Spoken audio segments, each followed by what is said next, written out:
All right. So let's get another perspective on this, okay? A juror who sat on this case back in 2004, all right? Former trial juror, former cop, Mike Belmessieri joins us now. Mike, thank you very much for joining us. Come stai? Abbastanza bene, e lei? Bene, molto bene, grazie. So let's start with the robbery, because you're familiar with this. There was a discrepancy. Garagos, argued that it could have happened at the same time, that the prosecution was wrong to say that it happened after the fact. What was your take, if you recall, about the robbery and whether you felt or why you felt it wasn't a compelling alternative explanation? Well, it's only been 20 years, so excuse me if I'm not as accurate as I should be, but it was my understanding at this point that happened prior to her disappearance, and that the Modesto PD had investigated that issue and cleared those individuals who were involved in that burglary. Right. Lacey was reported missing on the 24th. The cops believe that the robbers committed the robbery on the 26th, but there's discrepancy about that.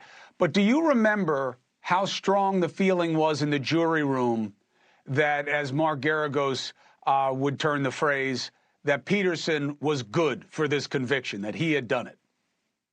Well, here's what I'll tell you, Chris. 5.5 months worth of trial, about 100 witnesses, testimony, and evidence. That's why Scott Peterson is in San Quentin now. And there's no other reason. I will agree with Mr. Garagos and so many that public opinion was turned against Scott Peterson. Mm-hmm. And quite frankly, that's the media's fault. They shouldn't be getting involved in cases where the investigations are ongoing, because it creates issues within communities. Scott Peterson is in prison now for killing his wife because 12 citizens who never knew each other before this case came to an agreement, a unanimous agreement based on evidence and testimony.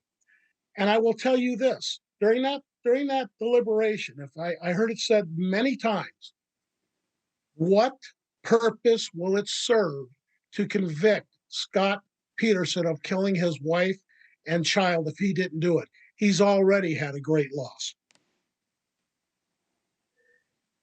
I'm glad that this group is taking up the Peterson case and investigating it, because if there's new evidence that suggests he's innocent, then he's innocent. Well, I wouldn't say innocent. I wouldn't say innocent. Sometimes they do that. They find DNA that proves it wasn't this person, or they find evidence that he was wrongly convicted, which is different potentially than innocent. Innocent is he didn't do it. Wrongly convicted is the prosecution didn't do its job the right way. But it is good to hear that you're open to the new trial. So we'll follow it together, and I'll have you back on.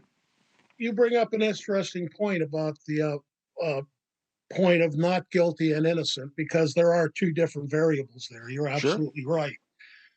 But if he is found innocent or not guilty,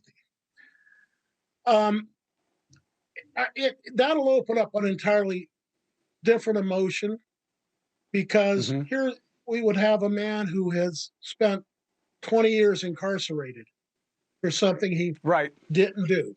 But that's not on you. That's not on you. You were there to judge the facts and testimony as they were presented to you by the prosecution. Whether they did their job the right way is not on you. Your job was to deal with what was presented, and you did that, and I thank you for it. And we'll watch what happens here together. We'll speak again. Hey, thank you for watching. Please go to newsnationnow.com, newsnationnow.com, and you can find NewsNation on your television provider. And Don't forget to click the red subscribe button down below. Then you will get more of NewsNation's fact-driven coverage.